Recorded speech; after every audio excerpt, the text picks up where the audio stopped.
যারা মানুষ মারে তারা দানব, তাদের ভোট না দেওয়ার আহ্বান জানিয়েছেন আওয়ামী লীগের সভাপতি শেখ হাসিনা। বিকেলে রংপুরের পীরগঞ্জে জনসভায় তিনি এ আহ্বান জানান। এর আগে তারাগঞ্জের জনসভায় অসমাপ্ত উন্নয়ন কাজ শেষ করতে নৌকায় ভোট চান শেখ হাসিনা। নির্বাচনী জনসভা করতে 16 বছর পর তারাগঞ্জে যান শেখ হাসিনা। স্থানীয় ডিগ্রি কলেজ মাঠের জনসভায় রংপুর 2 আসনে আওয়ামী লীগের প্রার্থী আবুল কালাম মোহাম্মদ আসানুল হক চৌধুরী ডিউকের জন্য নৌকায় ভোট চান। এ সময় উত্তরাঞ্চলের উন্নয়নে টানা 2 মেয়াদে আওয়ামী লীগ সরকারের জনবান্ধব উদ্যোগগুলো তুলে ধরেন তিনি। পরে সড়কপথে পীরগঞ্জে যান বঙ্গবন্ধু কন্যা। রংপুর 6 পীরগঞ্জ আসনে এবার আওয়ামী লীগের প্রার্থী ডক্টর শিরিন শারমিন চৌধুরী। তার পক্ষে ভোট চেয়ে শেখ হাসিনা বলেন, অবহেলিত রংপুরের উন্নয়ন করেছে আওয়ামী লীগ সরকার। এ সময় তারুণ্যের শক্তি কাজে লাগিয়ে দেশ এগিয়ে নেয়ার ঘোষণা দেন শেখ হাসিনা। মানুষের গায়ে আগুন দিয়ে যারা পোড়ায় ওরা মানুষ না, ওরা দানব। ওদের কোনো স্থান এই বাংলা মাটিতে হবে না। কাজে ওই ধানের শীষ নিয়ে আসলে ওই পোড়া গন্ধ, মানুষ পোড়া গন্ধ তাদের গায়ে। কাজে তাদের থেকে সাবধান থাকবেন। আমরা এবার তারুণ্যের শক্তি কাজে লাগিয়ে দেশকে সমৃদ্ধির পথে এগিয়ে নিয়ে যাব। আমি আপনাদের কাছে দোয়া চাই। আওয়ামী লীগ সভাপতি নির্বাচনী প্রচার নিয়ে আরও জানাতে আমাদের সাথে যোগ দিয়েছেন আসিফ জামান সুমিত। রংপুরের জনসভায় শেখ হাসিনা আর কি বলেছেন, এ নিয়ে স্থানীয় যারা আছেন তাদের প্রতিক্রিয়া কেমন ছিল? মূলত রংপুর মঙ্গা কবলিত এলাকা হিসেবে পরিচিত ছিল। শেখ হাসিনা সেখানে 2টি জনসভা করেছেন, তারাগঞ্জ এবং পীরগঞ্জে। তিনি মূলত তারাগঞ্জের জনসভাটি প্রথমে যোগদান করেন। সেখানে তিনি যোগ দিয়েই যেটি বলেছেন যে আগে রংপুরকে মঙ্গা কবলিত এলাকা করা হলেও সরকারের যে সকল উন্নয়ন প্রকল্প নেওয়া হয়েছিল সেই গত 10 বছরের উন্নয়ন প্রকল্পের কারণে রংপুর এখন আর মঙ্গা পীড়িত এলাকা হিসাবে পরিচিত নয়।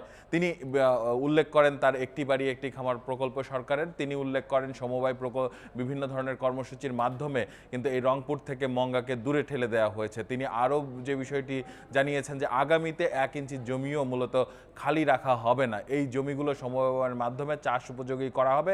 এবং তিনি যেটিকে জোর দিয়েছেন যে কৃষকদের জন্য মূলত তিনি যে সকল ব্যবস্থা নিয়েছেন তার মধ্যে একটি হচ্ছে কৃষি ব্যাংকে যে ঋণ প্রকল্প চালু করেছেন এবং কৃষকদের জন্য 10 টাকায় অ্যাকাউন্ট খোলার যে ব্যবস্থাটি তিনি করে দিয়েছেন বা তার সরকারের সময় হয়েছে সে বিষয়গুলো তিনি উল্লেখ করেন। এবং তিনি যেটি জানান যে এখানে কৃষকরা ফসল উৎপাদনের মাধ্যমে এবং সামগ্রিকভাবে বাংলাদেশের কথা উল্লেখ করেই তিনি বলেন যে সারা দেশেই কৃষির উন্নয়নের মাধ্যমে কৃষিক্ষেত্রে অর্থাৎ খাদ্যে বাংলাদেশ স্বয়ংসম্পূর্ণতা অর্জন করবে।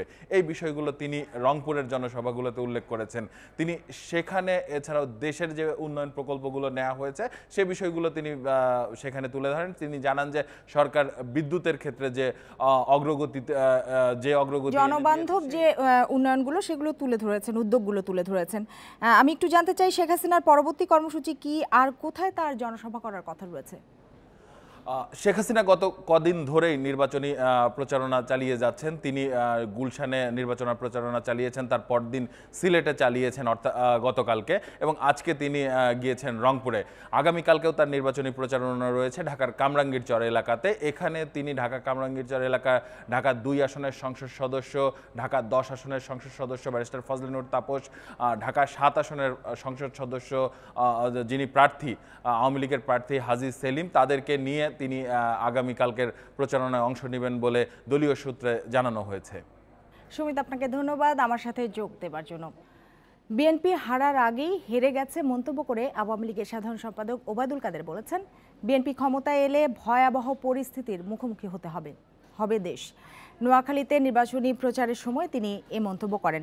সকালে সেনবাগে পথসভায় ওবায়দুল কাদের বলেন, বিজয়ের এই মাসে স্বাধীনতা বিরোধী অপশক্তির পরাজয় হবেই। এ সময় তিনি বলেন, আবারও আওয়ামী লীগ ক্ষমতায় এলে প্রতি পরিবারের একজনকে চাকরি দেওয়া হবে। এদিকে রাজধানীর ফার্মগেটে প্রচারে নামেন ঢাকা 12 আসনের প্রার্থী আসাদুজ্জামান খান। উন্নয়ন ধরে রাখতে ভোট চান নৌকায়। পরে সাংবাদিকদের জানান, এখন পর্যন্ত নির্বাচনের পরিবেশ ও আইনশৃঙ্খলা পরিস্থিতি নিয়ন্ত্রণে আছে। এর আগে খিলগাঁওয়ে সিপাহীবাগে ঢাকার 9 আসনের প্রার্থী সাবের হোসেন চৌধুরী ভোটারদের সামনে তুলে ধরেন সরকারের উন্নয়ন চিত্র। এছাড়া ধানমন্ডির বিভিন্ন এলাকায় নৌকায় ভোট চান শেখ ফজলে তাপস।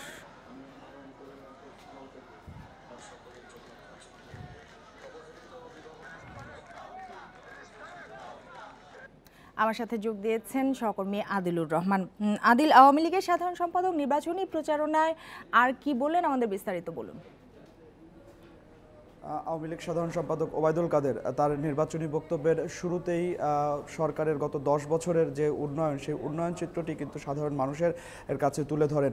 এই বক্তব্যে ওবায়দুল কাদের বলেন যে বিএনপিতে যে ব্যক্তিদেরকে মনোনয়ন দেওয়া হয়েছে তাদের মধ্যে দুর্নীতিবাজ, খুনি রয়েছে এবং তিনি ভোটারদেরকে আহ্বান জানিয়েছেন তাদেরকে যেন প্রত্যাখ্যান করা হয় এবং মুক্তিযুদ্ধের পক্ষের শক্তিকে যেন ভোট দিয়ে নির্বাচিত করা হয়। ওবায়দুল কাদের বলেছেন যে শেখ হাসিনা দেশ চালালেই সেটি তখন মানুষ শান্তিতে থাকে, আর বিএনপি ক্ষমতায় এলে দেশ দুর্নীতিতে চ্যাম্পিয়ন হয় এবং তিনি এই আশঙ্কাও করেছেন যে আবার যদি বিএনপি ক্ষমতায় আসে তাহলে ফের দুর্নীতিতে চ্যাম্পিয়ন হওয়ার সম্ভাবনা রয়েছে। ওবায়দুল কাদের কিন্তু আজকের যে নির্বাচনী পথসভা করেছেন নোয়াখালীতে, সেখানে কিন্তু দলের নেতাকর্মীদের উদ্দেশ্যেও কিন্তু তিনি বক্তব্য রেখেছেন এবং তিনি বলেছেন যে আওয়ামী লীগ নেতাকর্মীরা যেন এই বিষয়টি না ভাবেন যে ভোটের আগেই তারা জিতে গেছেন এবং তিনি বলেছেন যে আওয়ামী লীগের যদি আওয়ামী লীগই তাদের প্রতিপক্ষ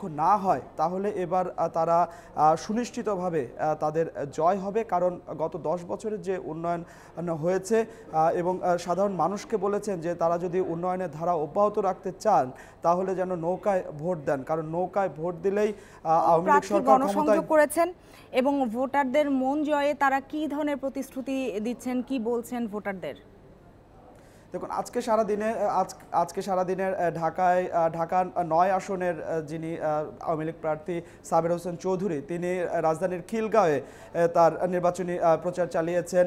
ঢাকা 12 আসনের স্বরাষ্ট্রমন্ত্রী আসাদুজ্জামান খান কামাল, তিনি ফার্মগেটে তার নির্বাচনী প্রচার চালিয়েছেন এবং ঢাকা 10 আসনের আওয়ামী লীগ প্রার্থী শেখ ফজলে নূর তাপস, তিনি কিন্তু আজকে সকাল 7:30 থেকে দিনভর রাজধানীর বিভিন্ন এলাকায় তার প্রচারণাটি চালিয়েছেন এবং প্রতি যে আওয়ামী লীগ প্রার্থী তারা কিন্তু সবাই গত 10 বছরে আওয়ামী লীগের যে উন্নয়ন চিত্র সেটি কিন্তু ভোটারদের কাছে তুলে ধরছেন এবং ভোটারদেরকে বলছেন যে বিদ্যুৎ, সড়ক, পদ্মা সেতু থেকে শুরু করে সব খাতে কিন্তু দেশে উন্নয়ন হয়েছে এবং এই আওয়ামী লীগ সরকারের সময় দেশ স্যাটেলাইটের যুগে পৌঁছেছে এবং এসব বলে কিন্তু উন্নয়ন চিত্রগুলোই ভোটারদের সামনে তারা তুলে ধরছেন। নির্বাচনে প্রশাসনের ভূমিকা একতরফা বলে অভিযোগ করেছেন বিএনপির মহাসচিব মির্জা ফখরুল ইসলাম আলমগীর। আর এই ভূমিকা থেকে প্রশাসন সরে না এলে পরিণতি ভয়াবহ হবে বলে হুঁশিয়ারি দিয়েছেন তিনি।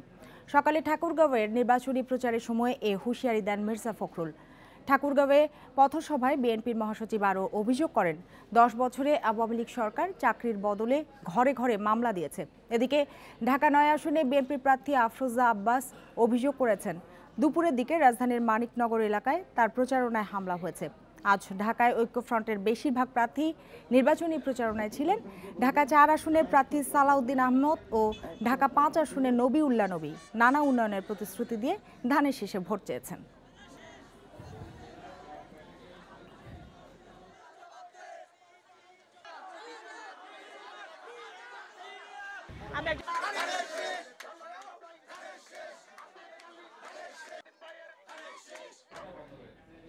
বিএনপি নির্বাচনী প্রচার নিয়ে আরও জানাতে যোগ দিয়েছেন সহকর্মী মাহমুদ শরীফ। নির্বাচনে প্রশাসনের ভূমিকা নিয়ে বিএনপি ও ঐক্যফ্রন্ট যে অভিযোগগুলো করেছে, এই অভিযোগগুলোর আসলে কারণ কি? আসলে নির্বাচনের যখন তফসিল ঘোষণা হয় এরপর থেকে বিএনপি প্রধানমন্ত্রীর দপ্তর থেকে শুরু করে বিভিন্ন মহলে দাবি জানিয়েছিলেন যাতে তফসিল ঘোষণার পর কোনো গ্রেপ্তার না হয়। তবে গ্রেপ্তার অব্যাহত আছে অভিযোগ করে বিএনপি আজকে দাবি করেছে যে তাদের 7,000-এর উপরে এখন পর্যন্ত গ্রেপ্তার হয়েছে, অর্থাৎ তফসিল ঘোষণার পর থেকে আজ পর্যন্ত 7,000-এর উপরে নেতাকর্মীকে গ্রেপ্তার করা হয়েছে, যে কারণে তারা নির্বাচনের মাঠে যে তাদের প্রচারণা সেটি সমানভাবে চালাতে পারছেন না। যদিও এখানে বিএনপি আরেকটি বিষয় বলেছে যে তাদের মূল প্রতিদ্বন্দ্বী আওয়ামী লীগ, তবে এখানে অধিকাংশ জায়গাতে পুলিশ যে গ্রেপ্তার করছে এই গ্রেপ্তারের কারণে নেতাকর্মীরা যে তাদের নির্বাচনী প্রচারণা চালাবেন বা মাঠে বা ভোট চাবেন ভোটারদের কাছে সেটি করতে পারছেন না। এসব কিছু মিলেই বিএনপি অভিযোগ করছে যে প্রশাসন আসলে শরীফ একটু বলবেন বিএনপি ও ঐক্যফ্রন্টের প্রার্থীরা নির্বাচনী প্রচারের সময় ভোটারদের কি ধরনের প্রতিশ্রুতি দিচ্ছেন?